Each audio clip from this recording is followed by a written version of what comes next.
Kasama pa rin po natin si Professor Vince Rapisura, ang ating financial expert. Sali po kayo sa ating discussion. Post nyo lamang po yan sa ating live stream or tawag po kayo sa aming tanungan hotlines. Okay, Prof, kung may emergency savings, may emergency savings na.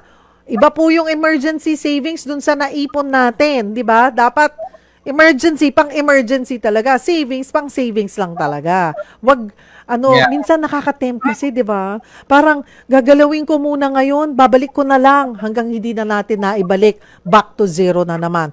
Hanggat kaya po. Ayan, kailangan talaga mayroon kang disiplina. Wag po nating galawin yon.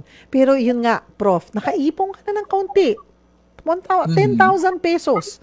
Ayan. Saan ba pwede mag-invest? At hanggang, yun na ba yung pinaka-minimum, 10,000? Pwede bang mas mabababa ng kaunti? Yes. Actually, itong mga sasabihin kong mga suggestions ay pwede nating itong simulan 500 pesos, 1,000 pesos, pwede na, no?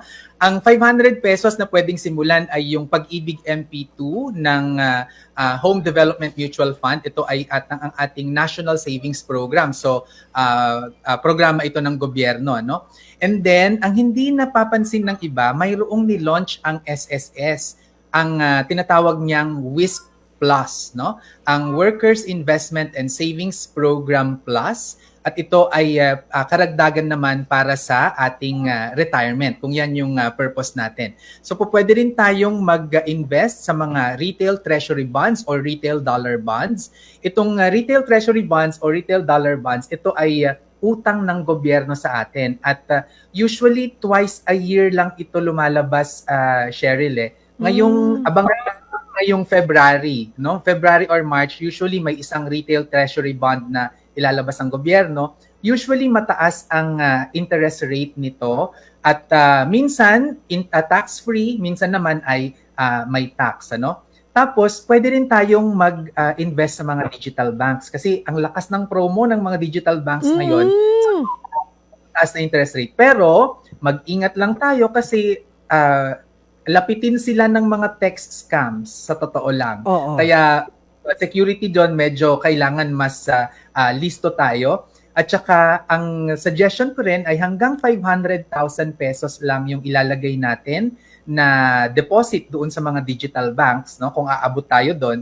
Dahil para sa akin, mga bago pa itong mga digital banks na ito At kung magsara man sila, at least may PDIC na insurance tayo na sasandalan kapag sila ay nagsara, i-cover tayo ng Philippine Deposit Insurance Corporation. Ayun, sigit ko lang, Prof, doon sa mga digital banks ngayon, yung mga e-wallets natin, kagaya ako nakita ko yun sa Maya, may isinubi ako, at hindi mo siya talaga magagalaw. Parang may goal ka doon. What's your goal? Kunwari, tatanungin ka nila, anong goal mo hanggang end of the year? So, naka-lock lang yon. Dadagdagan mo lang ng nadadagdagan. Tapos, makikita mo, in a way, medyo they're competing with the banks kasi mas maganda ang interest rate ng digital wallets natin, ng e-wallets. Oo. Okay yan, yung mga programang ganyan na mayroon talagang purpose kung bakit ka nag-iipon, yan yung isa sa mga epektibong paraan para talagang makapag-ipon ka. Kasi kung walang purpose yung pag-iipon mo, yung dati ang turo kasi, 'di ba? Oy, mag-ipon ka tapos kalimutan mo. Ay nako, hindi yan epektibo, no? Ang epektibo ay mag-ipon ka para sa isang bagay na gustong-gusto mo talagang mangyari sa'yo. Kunwari, pangarap mong mag-travel o kaya bumili ng bagong gadget. Yun ang gamitin mong inspirasyon at drive. Para Hello? Oo, go ahead, Prof. Oo, yun ang drive mo, no, Prof? Yes, oo, yun ang drive natin para tayo ay mag-save at saka mag-invest. Kasi kung sasabihin lang natin na yung ipon ay mag-iipon lang tayo at iiwanan lang natin dyan, kakalimutan natin, nako, hindi yan talaga sustainable.